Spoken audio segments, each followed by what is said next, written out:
Lista de dispensas no Palmeiras para o próximo ano, Crespo fazendo exigências sobre reforços, além da dificuldade em uma renovação de contrato no Flamengo. Vídeo de hoje do canal do Nicola trata sobre esses temas e fala também do Corinthians. Qual a chance de o Timão conseguir 183 milhões de reais com o Guinegão? Para completar, últimas do mercado. Bicho no Galo, novidade importante no Cruzeiro, Ryan com renovação encaminhada no Vasco e muito mais.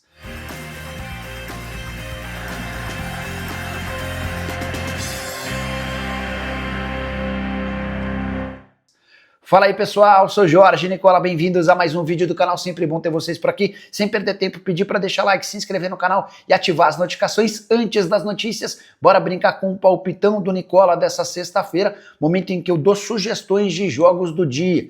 Estou fazendo uma múltipla com 3 jogos, preciso da vitória do Al Ittihad no Campeonato Saudita, da vitória do Bodo Glimt ou do empate no Campeonato Norueguês, além da vitória do Benfica em jogo da Copa de Portugal. Esses 3 resultados estão garantindo uma cotação de 1,71 e para você pegar esse bilhete pronto, sem nem ter que procurar jogos, só clicar no link do comentário fixo, faça seu cadastro na mais antiga parceira do canal do Nicola e automaticamente o bilhete aparece para você fazer sua fezinha. Combinado?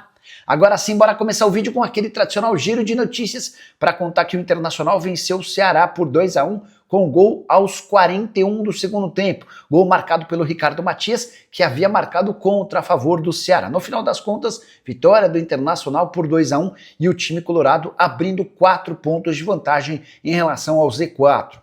Bora contar também que Juliano, meio atacante do Atlético Paranaense, não fica para o próximo ano. O Furacão decidiu que não vai renovar seu contrato, ou seja, o jogador de 35 anos está livre no mercado. Preciso te contar também que o Mirassol garantiu matematicamente classificação para a Libertadores da América de 2026, depois dos resultados do Campeonato Brasileiro nessa quinta-feira. A saideira do giro de notícias, Pablo, zagueiro que pertence ao Flamengo até 31 de dezembro, se acertou com o São Bernardo e vai disputar o Campeonato Paulista, a Copa do Brasil e a Série B pelo time do ABC Paulista. Hora de falar sobre o Vasco da Gama e o Cruz Maltino encaminhou a renovação de contrato com o Ryan, a grande joia do Vasco, jogador observado entre outros pelo Barcelona. O contrato atual se encerra em dezembro de 26, causando enorme preocupação, mas nas últimas horas, o Vasco avançou para a extensão desse contrato até dezembro de 2028, com direito a um belo reajuste salarial. Ryan vai passar a ganhar algo na casa de R$1 milhão mensais. O planejamento do Vasco segue sendo o mesmo, vendê-lo em janeiro ou em julho do ano que vem, dependendo das propostas. A ideia do Vasco é negociá-lo a partir de 30 milhões de euros. A única coisa que eu não consegui descobrir é se nessa prorrogação de contrato o Ryan vai ter direito a mais um percentual de uma venda futura. Tem sido praxe nas últimas renovações o Vasco ir cedendo partes de uma venda futura, assegurando ao jogador o direito de uma bolada assim que ele for vendido. Bora falar agora sobre a busca do Cruzeiro por um novo diretor. Você sabe, Paulo Pelaipe fica na Raposa somente até o fim dessa temporada. Em 2026 ele será diretor executivo de futebol do Grêmio. E a ideia do Cruzeiro é encontrar um novo executivo baseado numa escolha feita recentemente para o seu diretor de scout. Joaquim Pinto foi contratado depois de ter sido sugerido pelo Leonardo Jardim. E a ideia do Cruzeiro é repetir esse modelo. Leonardo Jardim indica um executivo de futebol, Cruzeiro vai buscar uma outra opção, entrevista os 2 nomes e a partir daí, aquele que se sair melhor na entrevista acaba sendo contratado. Com o Joaquim Pinto deu super certo, diretor executivo, ou melhor, o diretor de scout do Cruzeiro tem sido super elogiado internamente e existe uma chance real a partir daí de que o Cruzeiro tenha um diretor executivo estrangeiro, possivelmente português, indicado pelo técnico Leonardo Jardim. Léo Jardim, que tem contrato com o Cruzeiro até dezembro de 26, mas depois do empate em 3-3 contra o Juventude em Caxias do Sul nessa quinta-feira, ele mais uma vez não cravou sua permanência. Confesso que fico surpreso toda vez que o Léo Jardim, com todo o aporte, suporte e apoio que ele tem da família do dono da SAF do Cruzeiro, quando ele condiciona a permanência para o próximo ano no Cruzeiro, ninguém nem cogita a ideia de perder seu treinador para 26. Bora falar agora sobre o Galo e o bicho prometido em caso de título da Sul-Americana. Você sabe, o Atlético enfrenta o Lanús nesse sábado em Assunção, no Paraguai. na disputa do título da Sul-Americana. E o clube decidiu repassar 50% do prêmio a que tem direito em caso de conquista de título, grana que vem da Conmebol, para jogadores e comissão técnica. Então, se o Atlético for campeão, jogadores e Sampaoli vão dividir 17 milhões e meio de reais. Só para você entender, o prêmio prometido pela Conmebol ao campeão é de 6 milhões e meio de dólares. A gente está falando de 35 milhões de reais. O Atlético campeão fica com metade dessa grana e repassa o restante para elenco e comissão técnica. Como é que se dá a divisão desses 17 milhões e meio de reais? Os caras levam em consideração a proporcionalidade de jogos. Aqueles que estiveram mais em campo ficam com um bicho um pouco maior. Dá para dizer que jogadores titulares, durante a maior parte da competição, vão ter algo na casa dos 800 mil em caso de título. Bora falar agora sobre o Corinthians. Qual a chance de o Timão faturar 184 milhões de reais com o Guinegão? A pedida do Corinthians para vender seu atacante de 18 anos de idade é de 30 milhões de euros. E a alegação é de que o Zenit, um clube do Catar, outro da Arábia Saudita, tem um da Premier League, além do Zenit, são os interessados na contratação do jogador.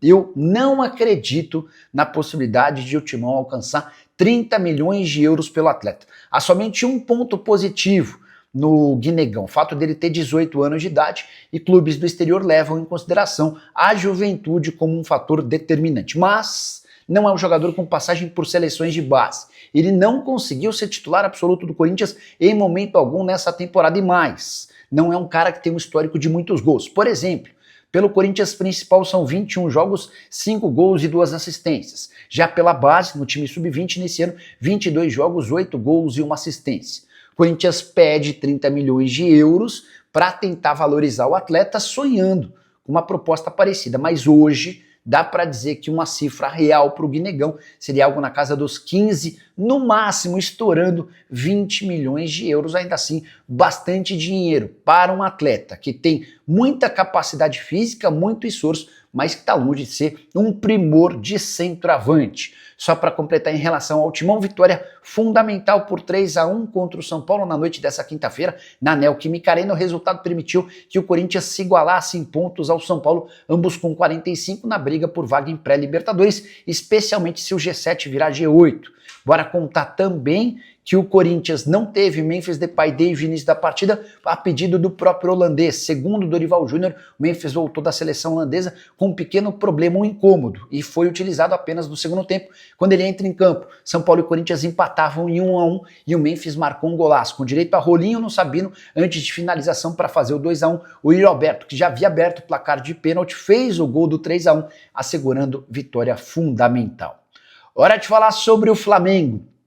Nem a presença do presidente BAP foi suficiente, pelo menos até agora, para resolver a renovação de contrato do técnico Felipe Luiz. O vínculo do treinador se encerra em 31 de dezembro e o Flamengo tenta a extensão desse contrato desde antes da Copa do Mundo de Clubes, que aconteceu em julho. Pois bem, 2 semanas atrás, o presidente BAP decidiu resolver essa história e entrou nas tratativas com o Jorge Mendes, empresário do Felipe Luiz, e com o próprio treinador. Mas Felipe segue convencido de que só vai bater o martelo sobre a extensão do seu contrato ao fim dessa temporada. Ele quer esperar pelo fim da Libertadores da América e também do Campeonato Brasileiro. E dá para contar ainda que o treinador do Fla está bem incomodado com toda a pressão de torcedores por conta de resultados. O Flamengo pode terminar 2025 com títulos da Libertadores e do Brasileiro, mas se por acaso perder ambos, certamente o torcedor rubro-negro, em sua maioria, vai pedir a saída do Felipe Luiz. E isso tem incomodado bastante o técnico, que tem apenas 1 ano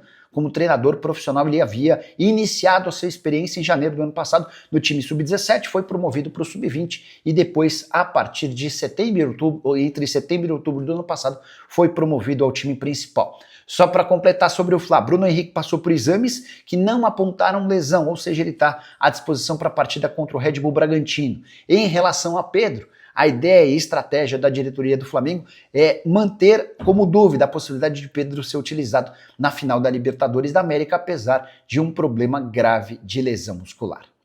Bora falar agora sobre o Palmeiras e uma barca no Verdão. O Palmeiras está preparando uma lista de atletas que serão dispensados no fim dessa temporada, ou seja, não fazem parte dos planos de Abel Ferreira para 2026. O primeiro deles, Marcelo Lomba, contrato somente até 31 de dezembro, o goleiro quase se mudou para o Fluminense na metade do ano, vínculo se encerra em 31 de dezembro e ele será liberado para buscar um novo clube. Pois bem, Caio Paulista, Rômulo e Vitinho, jogadores que estão emprestados, não voltam. Caio Paulista está emprestado ao Atlético Mineiro, o Galo não pretende utilizá-lo e o Palmeiras vai buscar um outro clube para o Caio Paulista, seja por empréstimo ou no definitivo. Rômulo foi jogar no Novo Horizontino e nem no clube do interior de São Paulo, que joga a Série B, o Rômulo conseguiu ser protagonista. Temporada de apenas 15 jogos e uma assistência, mais reserva do que titular. Rômulo vai precisar buscar um outro clube, não há nenhuma chance dele ficar no Verdão. Em relação ao Vitinho, atacante emprestado também ao Novo Horizontino, reserva absoluta, apenas um jogo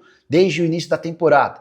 Jogador cujo contrato se encerra em 31 de dezembro e ele já está liberado para procurar novos clubes. Naves, Michel e Kaique, outros jogadores emprestados pelo Palmeiras, têm vínculo com seus clubes até junho do ano que vem, ou seja, não são preocupações para esse momento. Sobre atletas do atual elenco, titulares ou peças importantes, Palmeiras garante não ter propostas oficiais por quaisquer jogadores, mas não descarta negociá-los, desde que existam propostas interessantes. Dá para dizer que a reformulação do elenco do Palmeiras vai passar muito pelo que ele fizer até o fim da temporada. Foi campeão brasileiro da Libertadores? Fica quase todo mundo. Se o time não vencer nenhum dos dois torneios, aí você pode ter certeza que o barulho para a reformulação grande será gigante. Bora falar agora sobre o São Paulo. Hernan Crespo se mostrou muito incomodado com a derrota por 3-1 para o Corinthians na Neoquímica Arena. E na entrevista coletiva, ele deixou bem clara a sua busca e objetivos em relação a reforços para o próximo ano. Ele disse o seguinte, abre aspas, na próxima janela, a principal coisa que temos que buscar é jogador com saúde. Depois vemos se tem talento. Saúde. Jogadores com saúde que permita jogar 65 a 70 jogos que a gente vai fazer na próxima temporada. Por que dessa declaração forte do Crespo? O treinador argentino não contou com 12 jogadores para a partida contra o Corinthians, todos machucados. Além disso, o Tolói, que entrou em campo, acabou sentindo lesão e também acabou aumentando essa lista de problemas. O Crespo, na entrevista coletiva, ainda foi perguntado sobre carências. E aí quiseram saber se falta um meia de ligação, alguém que construa o jogo. A resposta do treinador, abre aspas, um camisa 10? Claro que falta. Falta um camisa 10, falta centroavante, falta muita coisa. Crespo já havia, em outras entrevistas, sinalizado a possibilidade de nem ficar no São Paulo, apesar de ter contrato até dezembro de 26, não tem batido mais nessa tecla, mas resolveu ser mais contundente na hora de cobrar por contratações, com um detalhe importante, São Paulo sem dinheiro não poderá fazer investimentos pesados para o próximo ano. E você, torcedor tricolor, que pensa sobre 2026, já usa o espaço para comentário, se puder também avaliar a participação do Crespo, gostaria de saber o que você pensa sobre o tema, beleza? Só não esquece de deixar like, se inscrever no canal, a gente se encontra assim que surgir notícia. Tchau!